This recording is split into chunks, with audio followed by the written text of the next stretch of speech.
Aynı şekilde alacaklar. Siber güvenlik proje şenliğini geçtiğimiz gün yani Perşembe günü toplayacak. Ayda 2 defa toplantı yapacaklar. Güçlü bir takım oluşturacak.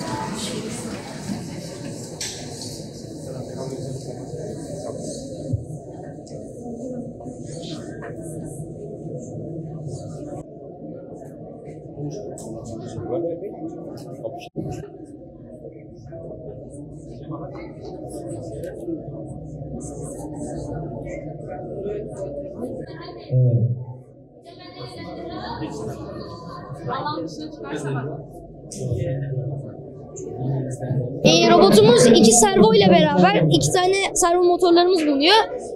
Bu şekilde 2 tane de joystick'imiz var. 2 joystick'le beraber burada gördüğünüz ayaklarımızla beraber oyuncak civcivlerdeki mantıkla çalışan bir cihaz, böyle araba tarzında. Biz bununla pistimiz olacak burada. Bize verdikleri bir pistimiz var. Bu şekilde en sona gitmeyi hedefliyoruz. Çünkü bildiğiniz üzere oyuncak civcivlerde böyle yaparak çok hızlı hareketlerle çok hızlı bir şekilde gidebiliyoruz. Biz de buradan ilham aldık ve bu şekilde bir proje geliştirdik. Şu an burada bağlantılarımızı yaptık. Kodlarımız orada.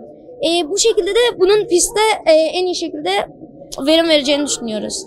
Başarmak isteyenlere vazgeçmesinler. Zaten TEİŞ Vakfı'nı araştırabilirler, sınavlara girsinler. Burası zaten çok büyük bir destek oluyor bize. Zaten zevk alıyoruz biz bunu yaparken. Onlar da gelince bunu anlayacaklar. Bu şekilde devam etsinler. Ya asla vazgeçmesinler. Robotumuz bir insansı robot, yani yürüyebilen bir robot. Gördüğünüz gibi ayakları var. Bu robotun amacı robotu şu şekilde yaptık.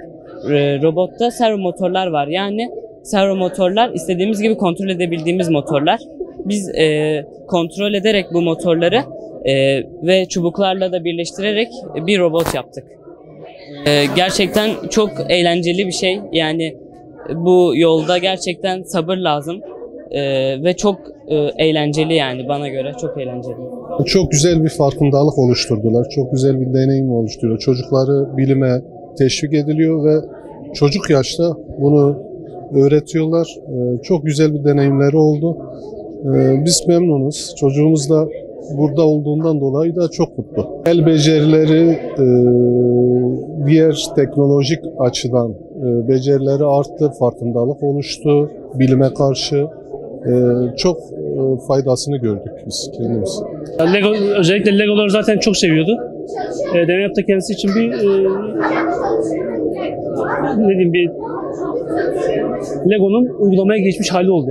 Hem hareketlilik hem de uygulama açısından gayet olumlu, güzel bir proje. Yapan eline koluna sağlık, emeğine sağlık. Bunlar zevkli, güzel, hoş bir zaman geçiriyorlar.